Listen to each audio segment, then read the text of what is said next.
Good afternoon and welcome to the 47th of the COVID calls. This is a daily discussion of the COVID-19 pandemic with a diverse collection of disaster experts. My name is Scott Gabriel Knowles. I'm a historian of disasters at Drexel University in Philadelphia. Today we have a discussion about maintaining dignity for the dead in a pandemic with New York Times contributing writer Maggie Jones. You can catch COVID calls live every weekday at 5 p.m. Eastern Time on YouTube. Just go to the COVID Calls YouTube channel to watch. You can hear the COVID calls recorded as podcasts on soundcloud.com. You can also keep up with COVID calls via Twitter using the handle @US of Disaster or @COVID Calls. Please do help spread the word and send suggestions for guests and topics. On Wednesday, I will talk about COVID-19, climate change, and the Green New Deal with Billy Fleming from the University of Pennsylvania, Kate Marvel from the NASA Goddard Institute and Columbia University, and Franco Montalto from Drexel University. As of today, May 19th, 2020, there are 4,872,308 confirmed cases of COVID-19 globally, according to the Johns Hopkins University Coronavirus Resource Center. That's up from 4,775,000 cases reported yesterday. 1,520,029 of those are in the United States, up from 1,500,753 yesterday. There are now a total of 91,187 deaths from COVID-19 reported in the United States, up from 90,312 yesterday. As a way to bring some humanity to the numbers, I've been reading a life story every day, and I'd like to continue that now. Headline is Marilyn Alston, 89, was a teacher and social worker, written by Valerie Russ, Philadelphia Inquirer, May 15th. More than anything, Marilyn Dolores Baker Alston enjoyed family gatherings. She loved her family beyond measure. That was her purpose in life, said daughter Suzanne Hodges. Beyond her actual family, however, former students, her children's friends, and the children of her friends considered her a second mother. They called her Mama A, or Mommy Alston. She was a longtime teacher, social worker, and geriatric specialist who was committed to helping others. Even late in life, as she had her own health issues, she would call and ask me if I could help someone else, said Kenneth Scott, president of Beach Companies, a community service group. Mrs. Alston, 89, of Abington, died Saturday, May 2nd, of complications of COVID-19 at Abington Hospital Jefferson Health. Mrs. Alston was the widow of former Philadelphia School Board President and Beach Company's CEO, Floyd W. Alston. They were married for 62 years until his death in 2012. She poured her whole life into her family, Hodges said. For everyone she loved, she poured her resources, her time, and her wisdom. The core essence of who she was love. Born in Philadelphia in 1930, Mrs. Alston was the eldest of 4 children of Maud Evangeline Muldrow and Edward Marshall Baker. Her father was the founder of Baker Funeral Home, once a prominent Philadelphia mortuary for 3 generations. Her grandfather, Samuel Baker, had been a pastor in the AME Church. Mrs. Alston graduated from Philadelphia High School for Girls in 1948. Mrs. Alston earned a master's degree in social work with gerontology certificate from Temple University when she was 56. Mrs. Alston taught at Philadelphia public schools and also taught learning impaired children at their homes. She paused her career as her parents and her husband's parents aged to care for them. That experience led her to earn her master's in social work with a gerontology certificate from Temple when she was 56. She also took courses at Thomas Jefferson University and the University of Pennsylvania. My mother was a dynamic, service-oriented person who raised us to be service-oriented and to be caring about others, said her son, Craig Edward Floyd Alston.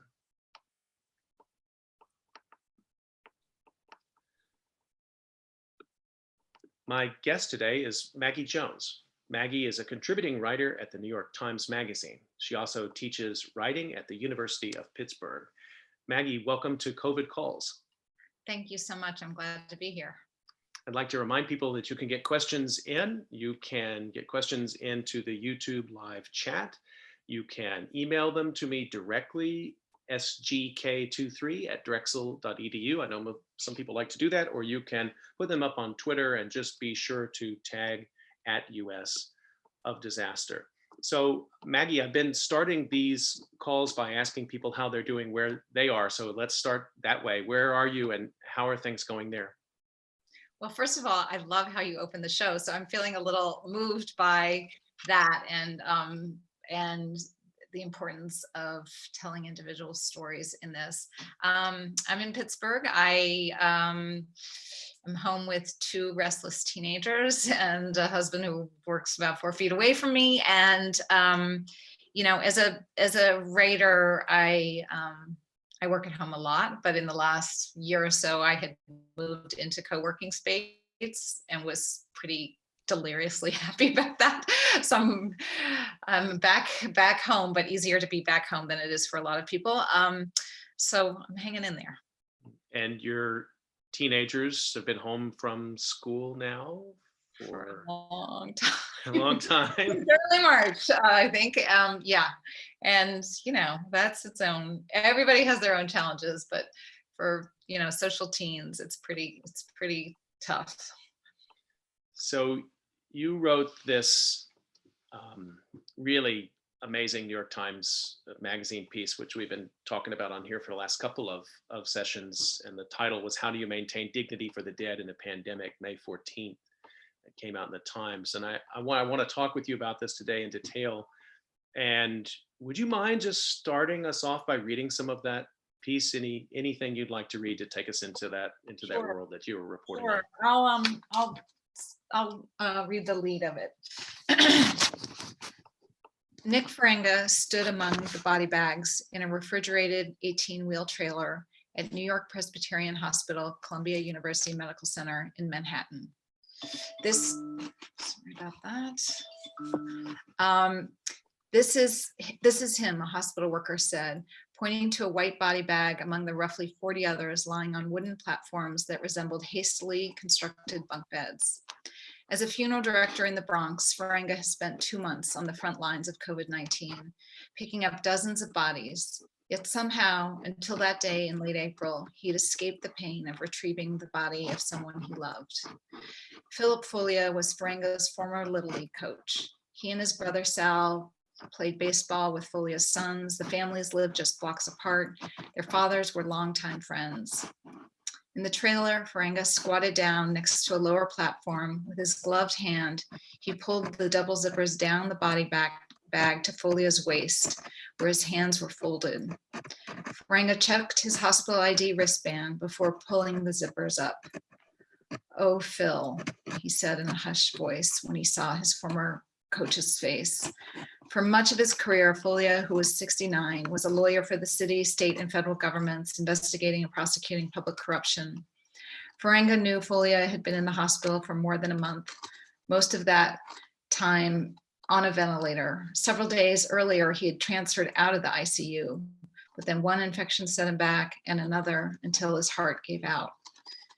In the trailer, Ferenga, wearing an N95 mask and medical gown, wrapped his arms around Folia and the body bag and hoisted him onto a stretcher to bring him to the funeral home. That's the lead.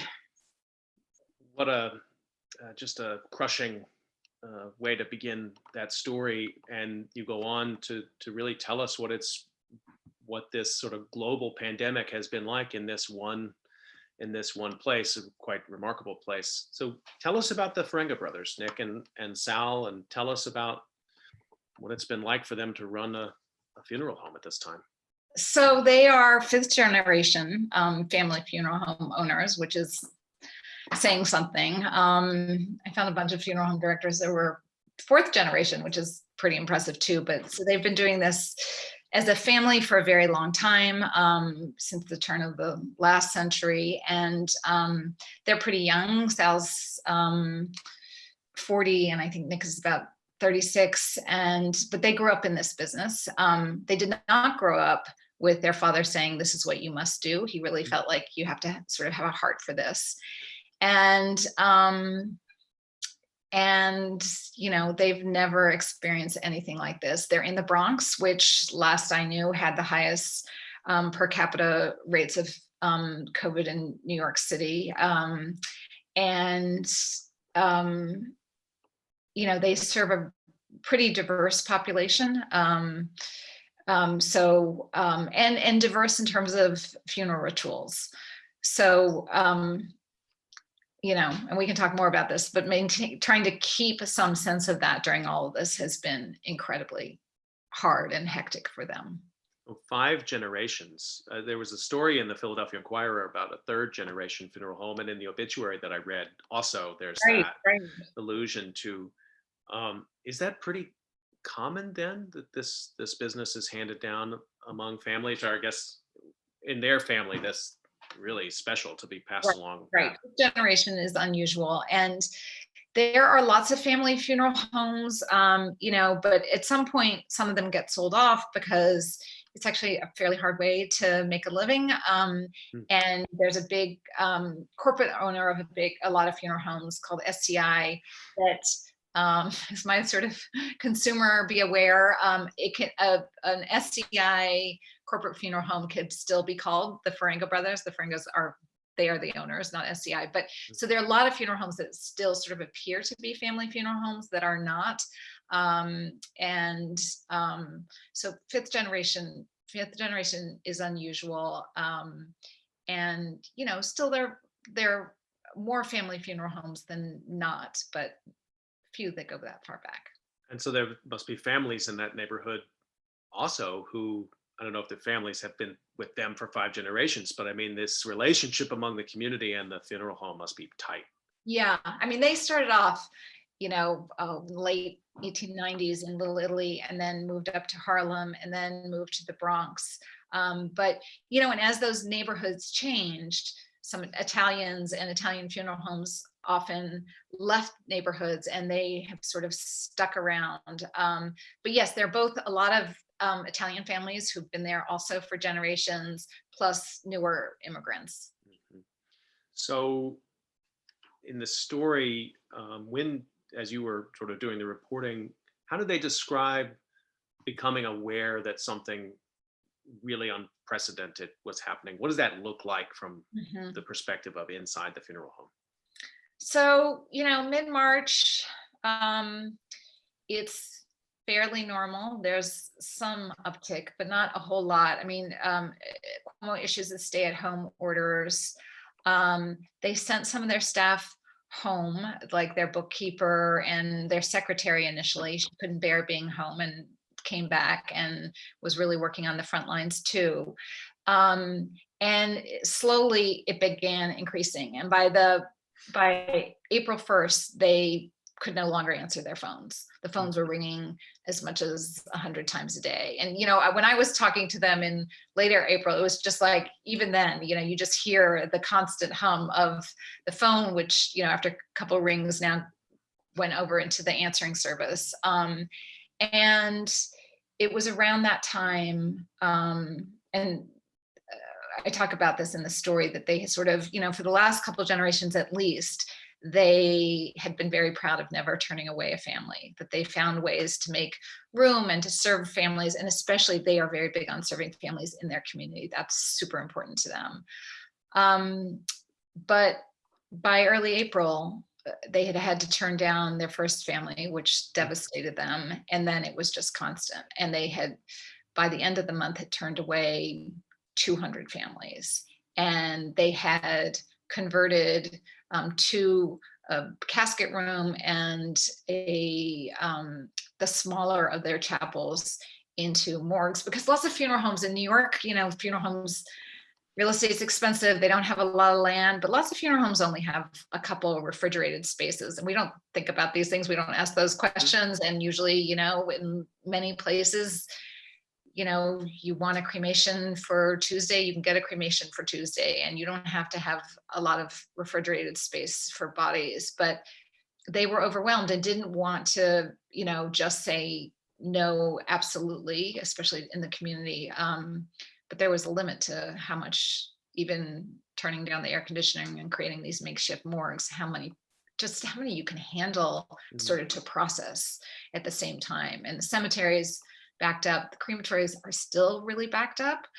This week, I believe, at least at the beginning of the week, we're still kind of in the beginning of the week, there were still 3,000 bodies waiting to be cremated, Mhm. which really gives you a perspective on, there was a 4-week waiting time for funeral homes at some point in April. And so, how do you keep those bodies and have them wait in line?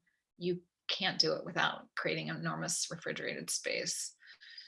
I mean, it's a whole set of connections that we, as you said, we don't think about, we don't talk about between from hospital to the funeral home to the crematory, and to the or to the cemetery.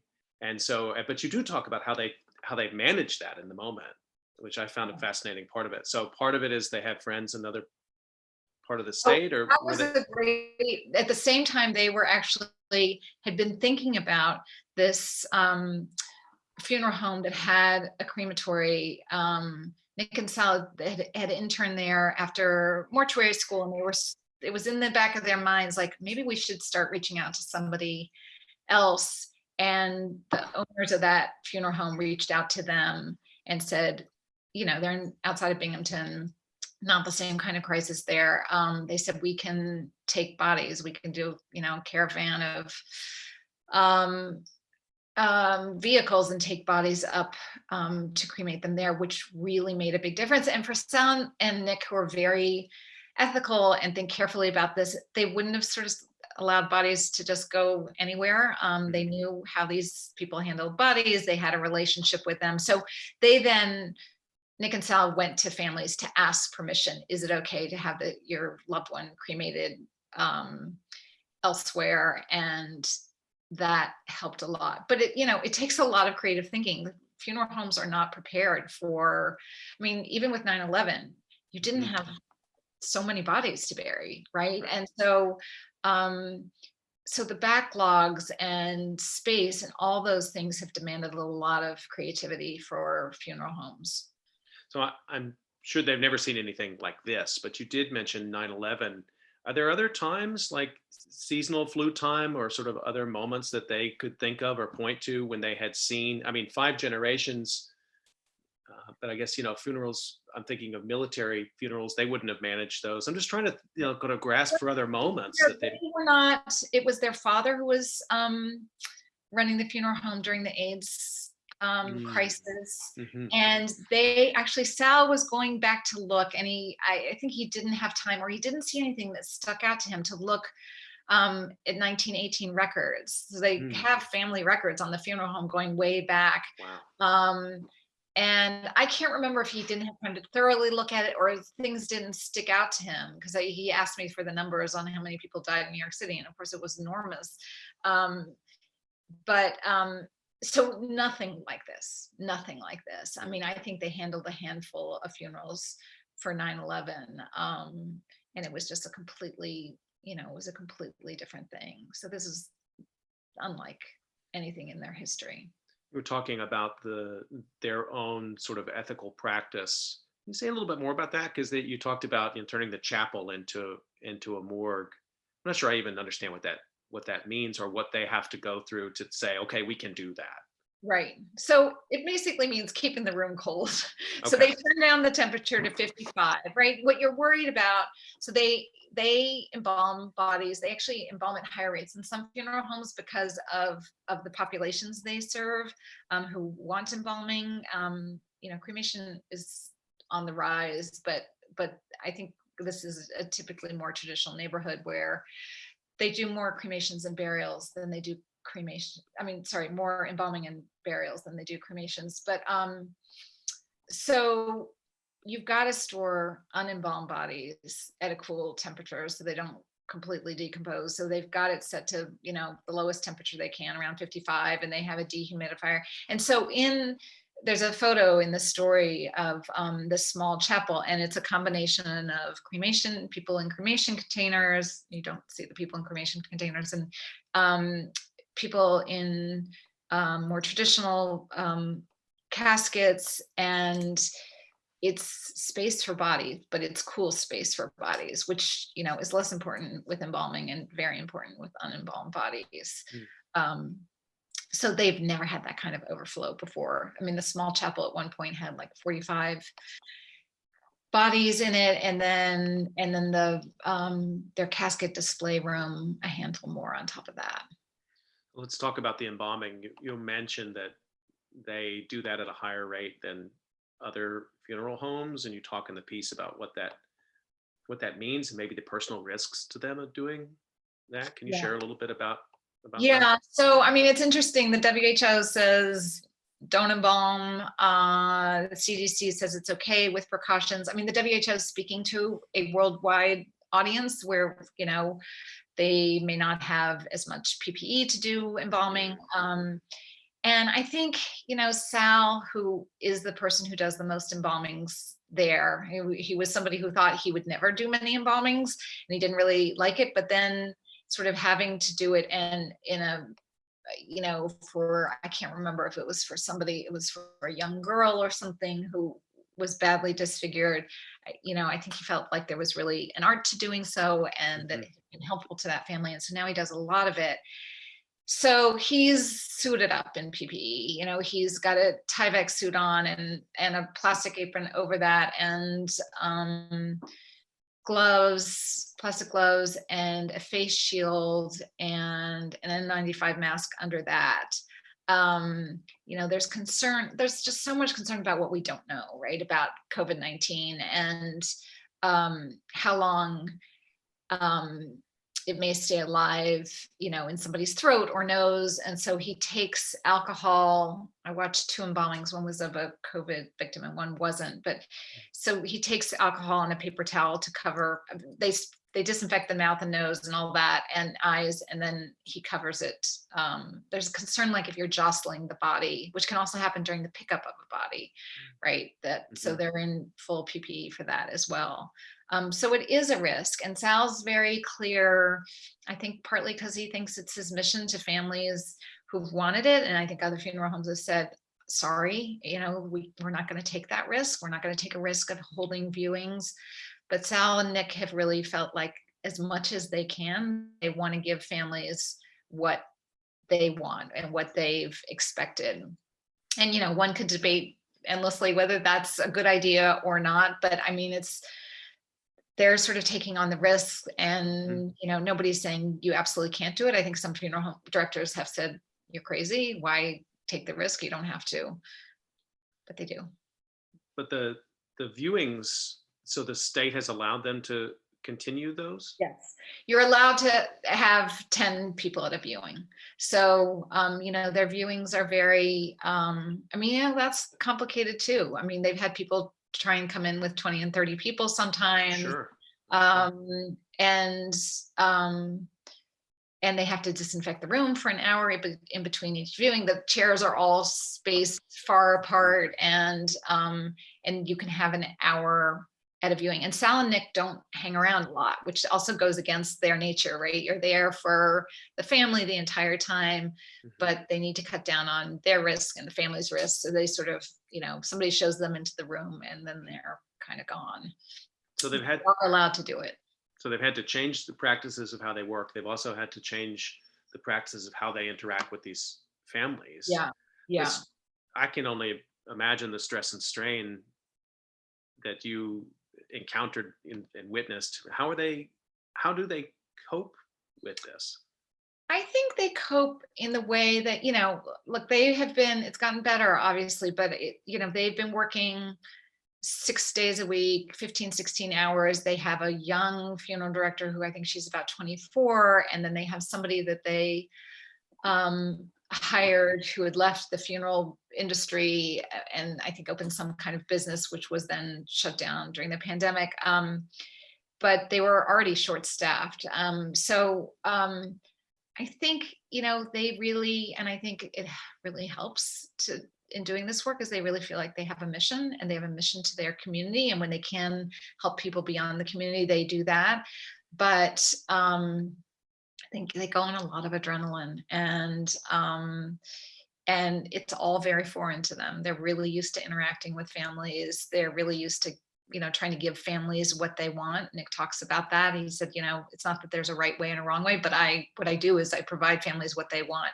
And you just can't do that. I mean, it's not just in the funeral industry. Obviously, this is in so many ways. It's in hospitals and other ways. And I think, you know, I talked to Sal the other day and he's like, all I want is a vacation. I don't need to go anywhere. I just need to I can rest. imagine. And, I think they see some, I wouldn't say end, some at least temporary calming down going on now, and whether that lasts, who knows. And you mentioned that the neighborhood that they're in has changed. I mean, all New York neighborhoods are diverse compared to the rest of the country. What does that mean for them? And so they're serving families who come from a wide variety of backgrounds. I'm assuming socioeconomic, but also religious traditions. Yes. How does that actually play out? So, so the neighborhood, that used to be largely Italian is now they've got families, and in the old days, it used to be, if you're Italian, you go to the Italian funeral home. I mean, that's certainly still true a lot for Black funeral homes and Jewish funeral homes, but not so much for everybody else. And so they serve Vietnamese, Guyanese, Puerto Ricans. They have a big Puerto Rican population. I wrote about a Sikh family along with Irish and Italian. And, those traditions are all, I mean, there's a lot of overlap with many of them, but, for a lot of Buddhists and Sikhs, they will do witness cremations, which, weren't really a thing years ago in the United States. I mean, the funeral industry looked completely different. I mean, we used to just keep bodies at home and bury them ourselves in the backyard or in the local cemetery. So lots of things have changed, but cremation rates have gone way, way, way up in the last decades. And so, they've got their sort of traditional, Sal told me a great story of having, I don't know when this was, but having two funerals in two different chapels, not during the pandemic at once. One was an Irish family and one was an Italian family. And he said the Irish family was like, why are they so loud? And the Irish family was like, what's wrong with the Italian family over there? They're so quiet. So, lots of cultures have lots of different mourning rituals, but pretty much we all have mourning rituals, right? And that's one of the things that's so hard about this, that we may have different ways of tending to and burying our dead, but we do something, and we do something as communities typically. So, there's no witness cremations. Cemeteries in the New York City area vary from, I think there's one New Jersey cemetery they went to where it was one person could go. And then others, you have to stay in your car and you can roll down the windows, and others it's up to 10. You're listening to COVID Calls, and my guest is Maggie Jones, contributing writer for the New York Times. And we are discussing death and dying and dignity, and this tremendous article that she wrote about the Feringa brothers funeral home in New York City. So the title of the article does reference dignity, and I wanted to pick that up as a theme, because even what you were just talking about, the kinds of experiences people are able to have or not have now around grieving, around saying goodbye, are all wrapped up in this notion of what a good death is like. I guess, what did you learn in reporting this story that may have changed the way you think about that? Or what mirror can you hold up to our society right now about how we may be changing in our ideas of what dignity means in this moment? Yeah, I mean, so Sal talks about dignity for him as partly, his thing is, if I have to put a dead body on the floor, I'm closing down. And he, told me also about, picking up bodies from this really disorganized refrigerated trailer early on that, really depressed him. As he told me about it, it was clear it really got to him. And there were a couple of reader comments on the New York Times story where it's like, who cares, right? You're gone. It's just a body. But we do tend to care. And that is really, I wouldn't say I know that it's universal across cultures, but we care about death rituals in most cultures and perform them and care about the body. We don't tend to throw bodies to the wolves. And and so when our practices are restricted, I mean, one of the things I'm really interested coming out of this story, and even going into it, just wasn't really space in this story to explore it as much as, so what do we do? And I think we will have new forms, partly because we may have to have new forms for a very long time, and partly because death rituals do change over time. And you know, in India, that Sikh family may have had a funeral pyre, and they're not doing that here, but they do a witness cremation, which is a close um, replica of it and has a lot of the same symbolism. And you know, I was struck by, I hadn't heard about this before, but they serve a lot of Italian families, and one of the things that they do, it's an old Italian tradition, I guess, is to stop by the deceased's home before proceeding to the cemetery. And I sort of love that idea. Like, you know, they would just sort of stop for a minute with the hearse in front of the home. And in some cases, and this is more of a COVID thing, there would be people lining the block to wave off the person. And I just thought, you know, there's something really lovely about it. Another piece of a story that didn't get in the article was, I think it was a basketball coach who had died, and Sal wasn't even expecting this. He pulls out of the parking lot of the funeral home to go to the cemetery, and the streets lined for a couple blocks with people who'd played on his teams over the years. And then there was Phil Folio's son in the story told me that he actually, it's too bad, this is actually going to be a part of at least a picture caption at one point, but it wasn't in there, but that he found some relief in not having the performative funeral, where there are lots of people, you know, his father was really prominent in the Italian American community, and lots of people would have come up very politely and with all good intentions saying, oh, I loved your dad, and your dad was great, and you know, he wouldn't have known half of them.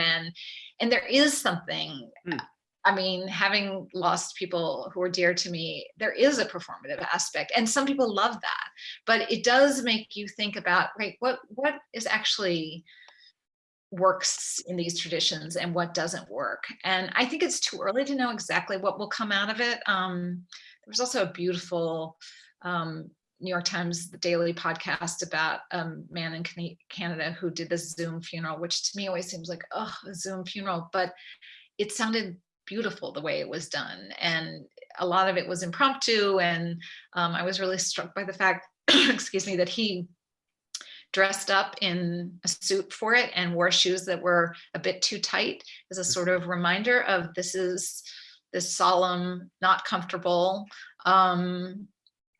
occasion. And so, you know, I think we'll see what can be, what sort of good things we can find from this, because there's so much loss in it, and some of those traditions are super important, and they're not so easy just to say, oh well, we have to get rid of them.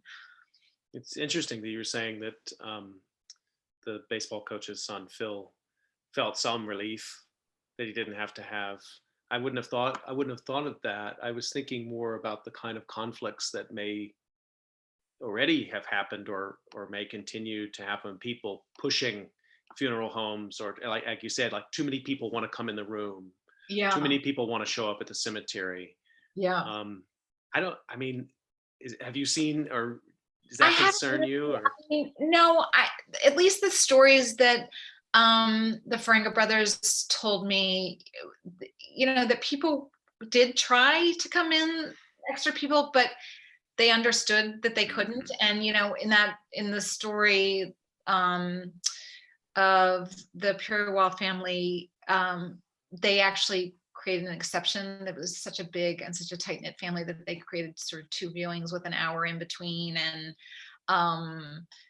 but, you know, I mean, I haven't seen that from reporting on that funeral home, but it is not hard to believe that at your lowest moment in losing somebody, when you've had a parent or a spouse in the hospital for a month when you could not see them, that you might very well take it out on the funeral director, because you've got so much grief and so much anger and frustration going on. Did you see Elizabeth Warren's piece in the Atlantic? It came out just a couple of days ago and gets right to this point about her brother. Have not read it yet. Okay, well, it's you'll it'll be poignant for you, but it gets to this thing that she talks about in it. And for anybody who hasn't read it, I really recommend it. It was her oldest brother who died, Right. and they don't talk about the funeral aspect of it. She talks about this him being in the hospital and that distance. And the thing that she worried about so much was that he was alone.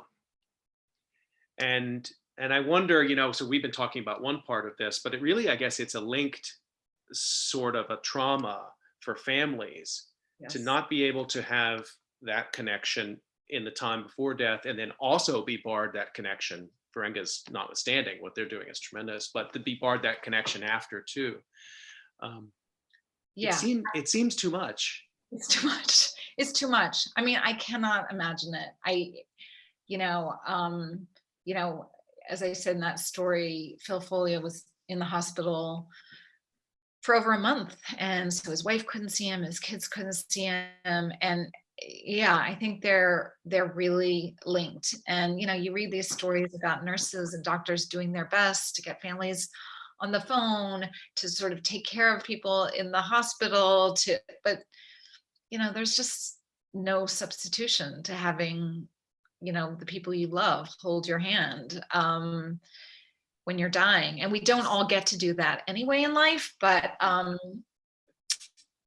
it's, I think, the kind of grief and trauma that goes on from this is enormous. And then you've got the whole other layer of, and harder to get help for people who have gone through this trauma and not been able to say goodbye to their loved ones in ways they, totally would expect and understandably expect in any other time. That's what makes this disaster so different from so many others we've experienced kind of collectively, I think, over the last 20 years. In some ways, it does feel kind of resonant with 9/11 in that, there were a lot of missing bodies there too. Like we couldn't, Right. not only families, but societally. I mean, people watched on TV the buildings coming down, and then they were like, well, we were kind of used to seeing, I mean, there are journalistic practices about showing us the body, Right. but we're used to seeing after disaster, that's some connection to the body. And we're not seeing it now. This is a disaster that's out of sight in Yeah. some ways. I'm not asking you to develop some deep theory here, but it's on my mind. Like, what might be the broader implications of us societally not being able to connect this disaster with real people? That's why your article, I think, is so important. I've been waiting for an article like this to help us make that connection and to tell it in this very specific way. But I don't know. I mean, if you had to speculate a little bit, 6 months, 12 months down the road, when we're still going to be dealing with this, Right. what might the impacts be? I mean, we tend to be pretty death phobic, and we tend to be kind of grossed out by dead bodies in our culture. And I think this isn't helping. I Yeah. think that it may have a very negative effect and sort of keeping things even more hidden. I mean, that is what we actually really do. With death, we don't tend to the dead ourselves, with some exceptions. And there's ritual washing. Muslims do it, and Jews do it, and but mostly we hand it over to other people. And I think in this being so hidden, and I'm so grateful for Philip Montgomery's photographs of this. They're so important. It's so important to see inside those trailers. Mhm. I mean, not in a gory way, but just we need to know what's happening, and we Mhm. need to make it real to people who are living in parts of the country where they don't believe it's nearly as real as it is. And so, what that part felt, photography and photojournalism is so important in these times to be able to describe that and see that and be the eyes where we can't be the eyes where print reporters, New York Times doesn't let many reporters out of their homes to go report on this. So it's, it's really important. And I do think one of the risks, on the upside, maybe we'll invent new rituals that will bring us closer to death in some ways, but right now I feel like it is very hidden. We are not seeing the bodies, and that's, it's one of the ways we reckon with disasters and with loss is by, so I love that you read an obituary. Is like, this has to be personalized, that this isn't just numbers, that these are the stories here and not just bodies in body bags. I'm glad that you mentioned the photographs and Phil Montgomery's photographs. And for those of you who haven't seen the piece, please do check it out and check out those photographs. And I think something you just said is really important in these times. I wish it wasn't, but it seems much more than I had even anticipated.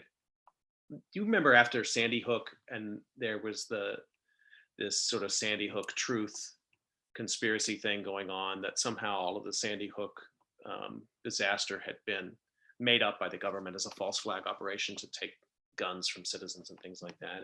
And we dismissed that sort of thing at our peril, I think. And part of it has to do with, again, like, well, one of the things the truthers said was, well, we didn't see the bodies, so it didn't happen. And I've been worried Right. about that with this disaster too, because again, the nature of it, it's private, it's dangerous, everything that you write about in the story. And yet the absence of the body, again, maybe stokes some of those worst impulses in certain parts of our society that are getting a little too much attention right now. Yeah. Yeah. I mean, it's like, if you live in New York City, you hear the sirens all the time, right? And that's a very different, or at least you were hearing them all the time. And that, again, has a immediacy to it. It's not the same as the bodies. I mean, I totally get it. A bunch of people said, I can't read this story right now. I can't. And I think you have to sort of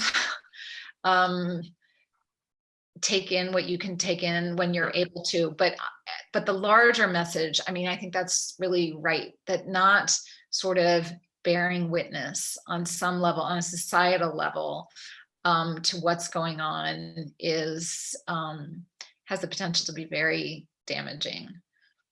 You're listening to COVID Calls, and I'm talking today with Maggie Jones from the New York Times. Maggie, you had a piece out in pre-COVID times, must seem like a long time ago now, maybe in December, in which you talked about changes in some funeral practices in America, even bringing them inside the home. First of all, can you imagine two more different assignments than, than those? It had December and January to run, and by March, we couldn't have run that story because it's near impossible to do those funerals. This is the history professor in me giving reading assignments, but I'm telling everyone, read those two pieces side by side, because it really marks out two sides of our culture that are almost unimaginable standing alone, and you bring them together, and it's really, I mean, you've got a book there between those two pieces. But can you talk about that earlier piece and what some of those trends were? I got very interested in this, as opposed to the photo essay being sort of a response to a pandemic and needing to do something really quickly. I got into that story about home funerals had been sort of brewing in my mind for probably over a decade. And it came about for me because when my father died, which was actually 16 years ago, we kept him at home after he died. My sister's Buddhist, and she asked if we could just keep him at home overnight. It never would have occurred to me that something like that would be useful, that I would want to do that. I certainly wanted to be there when my father died. And I found it incredibly moving and incredibly powerful. And so I just, over the years, I told people a story and why it was meaningful and why it let time slow down. And I didn't have to say goodbye to all of him. It's not that his body was the most important part, but it's my father. His body, it's the person who picked me up as a kid and cheered me on and all those things. And so I started reading about death midwives or home funeral guides and what they do. Really, it's a hearkening back to what we did before there were funeral directors, Mhm. before the Civil War mostly, and we took care of like we did, just like we canned, our strawberries. We took care of our dead at home, um, and there were a lot of reasons for giving it some time. I mean, that was, people came by. There was a fear that the body wasn't dead immediately, and you wanted to make sure they were really dead before you buried them. But there was something in the mourning process that I think was really slowed down by it. And I'm interested in that because I'm interested in why we are so feel so ghoulish about Mm. dead bodies when 5 minutes before they were alive and they were our mother, and now they become something like, I can't deal with it. Mhm. So these home funeral guides, the whole idea is really that we should be able to do this on our own, and but home funeral guides sort of help you through it. So I sort of followed a family and a home funeral guide who kept their mother at home and bathed her and dressed her and had Mhm. people come over, and if they wanted to go see her in the back bedroom where the air conditioning was on to slow down decomposition, and she had dry ice under her and all that, um, that they could do that. Mm. And it's a small but I think important movement on the whole, if we just leave out the pandemic for a minute, Mhm. in sort of helping people who want to sort of have more time with the body and to create rituals around that.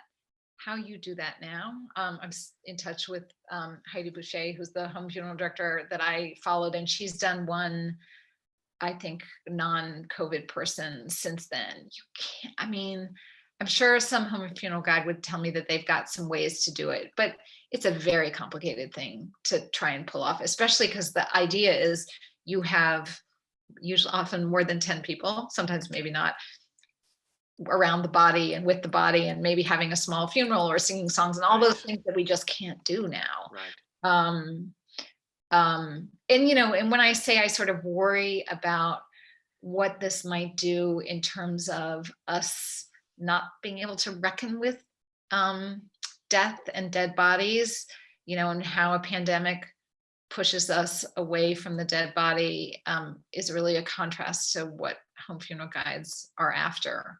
I mean, I don't think they would make any argument like, oh yeah, let's be doing this for COVID Mhm. bodies anyway. They're really responsible, but it is very different. But that broader cultural shift that you were putting your finger on there about um, somehow people growing more and more distant from the body, or this sort of like light switch go when death happens, it's like, well, instantly that's no longer recognizable Right. to me. So you're saying that movement was tapping into some real anxiety around that, or some desire to go back to an earlier time in which it was easier to close, I guess. Yeah, I mean, I nobody's studied, and I don't want to make any assumptions about, is it psychologically healthier? Also, because I think we're all so different about it's like Sure. it's an option. It's not an option for everybody. Lots of people said to me after that story, nice, but no thanks. And I felt like after that story, oh yeah, people, you better know that, I want to be left alone. Actually, I don't. What I really feel like is it's the mourner's decision. But and that was true with this mother. She didn't care. She said, I'm going to be dead, but if this is what my children and my husband want, then I want them to have the power to be able to do that. So there is a movement toward that.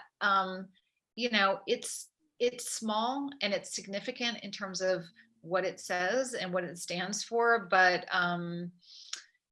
it's in pockets. It's more commonplace in California than maybe any other state in the country. Um, but and again, I don't know how this is going to impact this because we're not going to be able to do home funerals for quite a while. Well, as you say, it's going to be harder than ever, and also all of the uncertainties around COVID-19 in the United States compared to most other countries. Even just finding out if people died of that, Right, right, right. right? I And do you mean, want to take the right? Do you take the risk? And one of the things, and it a little bit goes back to what I was saying. Lou Folio, the son of Phil Folio, who's in the lead, talked about and sort of not having the pressure and all the accoutrements of funerals, and there was some relief in that. In my home funeral story, a woman talked about that very much. She'd lost her son to a drug overdose, and what she didn't like about funerals is this idea of, they tell you when to sit down, they tell you when to stand up, that you're not really supposed to break down in hysterics, and depending on your culture, and that, having the body at home allowed her to just be with her son for longer and sob and leave the house and come back to the house, and not have an outsider tell you, or the community tell you, here's the funeral culture in the United States and this is how you're supposed to do it. And I think in that way we could come back to something about, okay, what are the parts, like Lou Folio says, what are the parts that work about funeral culture and what don't? And maybe this is a time to sort of reassess culturally, or just as individuals. Okay, well, what was actually in some ways better about just having 10 people when my father was buried than having 300 people at a large Italian mass? That's such a remarkable insight. I mean, I've heard people making, having discussions about that, about like, well, when I get back to the office, we're going to do things differently, but we're going to know which meetings we need to have and which ones we don't need to have. And I've heard people have similar sort of conversations. I mean, obviously a moment like this being experienced societally all together all at once, there's going to be some rethinking on just about everything we do in our lives. So why not this too? I mean, I think that's absolutely right.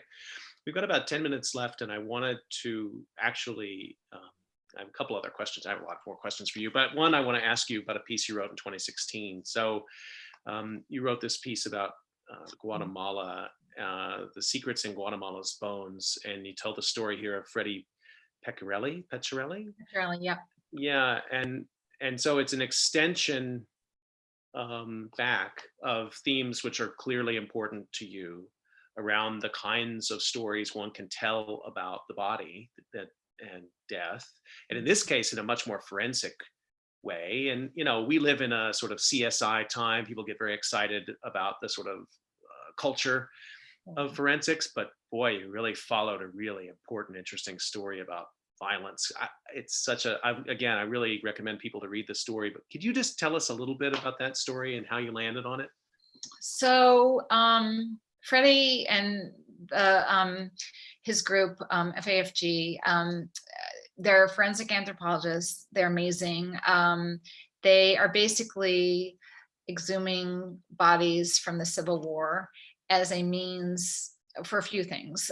They return, in Guatemala. I'm sorry, yeah, right. Guatemala. Not during the American Civil War. That would be interesting. That could be interesting too, yeah.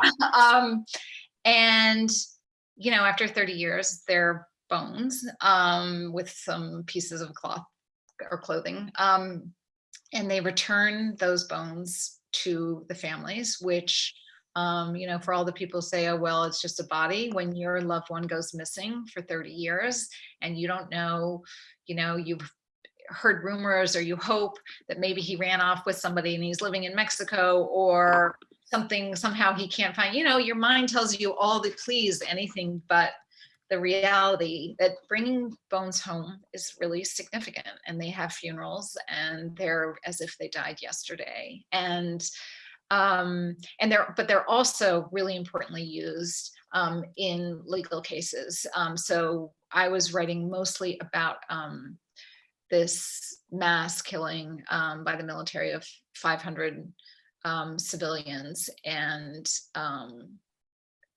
this man that I read about a couple different families, but he was in this. It was at a military base, and so that case is actually still in the courts. But so they're kind of a reconciliation for the family, but it's also the larger picture about bringing military officials to justice, which is not so easy in Guatemala. It reminds me of the work of Eden Medina. I don't know if you know her. She's a historian at Indiana University, and she's been talking about the Pinochet regime, right, and the importance of doing this kind of post-dictatorship, post-authoritarian forensics and yet all of the, sort of trauma, the trauma after the trauma, as you said, that it brings up, and then it puts right on the table whether or not a family actually wants, if it's safe for a family to pursue justice, if they want to pursue justice. Right. So, I mean, there's a sort of obvious question I should have asked at the beginning, which is, how do you do this reporting? How do you take care of yourself in this kind of reporting, physically and mentally and emotionally? I don't know the answer to that question. So Yeah, I I'm mean, asking you to give up a trade secret here. Sorry. no, there's no trade secret. I wouldn't do this if I wasn't drawn to this. I'm very drawn. I'm very drawn to people's stories. I'm not scared of writing about death. I can say that I'm not terribly sorry that I was only on FaceTime for the embalming at the Ferenga Brothers, and what I have gone through. Columbia Journalism School has a great art fellowship, which is for journalists who report on traumatic things. And actually most of what I learned from that was how to interview people who've gone through serious trauma. But I am aware of thinking about self-care. I tend to hold it together while I'm talking to people, and sometimes at the end of the day I'm just like, I'm wondering why I'm so fried.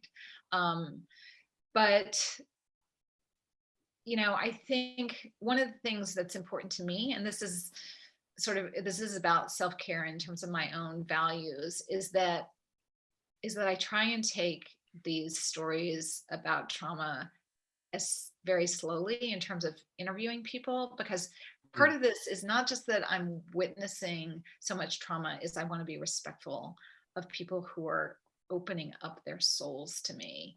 And so I think part of coping is feeling like, okay, I'm not going to push too hard on this. I may never push on this because, either I know or I can tell quickly that this is too hard, and sort of learning over the years when to back off is really important for me. But I don't have any fabulous answer to how. I mean, I think I'm both sort of a fairly emotional person, but I can, in the reporting process, I can be, first of all, I feel a lot of empathy, which is good and bad. And I can get through it. I can sort of look at things pretty toughly in the face, which doesn't mean it doesn't impact me. It doesn't mean I don't go home and sort of weep or, sleep 12 hours because I felt like, oh yeah, okay, there is something happening to me in this process too. It seems like it demands a very special attention to developing that relationship with the interviewees. I mean, I can only imagine how you even pitched this story, or maybe you had already been thinking about. You couldn't have been thinking about a COVID-19 story, but maybe. No. And actually, I because I've done some stuff on funerals, they wanted me to do a story on funeral directors, but then Philip Montgomery on his own was with the photo department working on these photos. So he really was there first. And, in terms of, I thought you were going to ask about pitching it to families themselves, but the families that typically want to talk have some sense of mission in this. And I think, it's like, we want people to get this. And I often find, especially for stories around trauma, that's necessary, because I don't want to, there are other cases where I will pull teeth to try and get something, but I don't want to do that around trauma. I don't want to re-traumatize somebody by making them tell me something that they are not ready to talk about. I know we're pretty early in this process, but do you have any feelings about a memorial or memorials here? I've had a chance to talk about this with Jay Aronson and Eddie Benton and others who are really knowledgeable about the role that memorials play. Do you have any sense of that at this stage?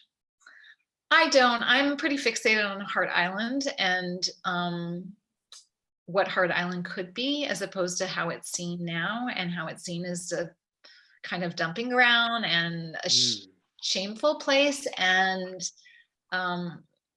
I wanted to write about something about this because I do feel like Hart Island needs to be reclaimed in our imagination.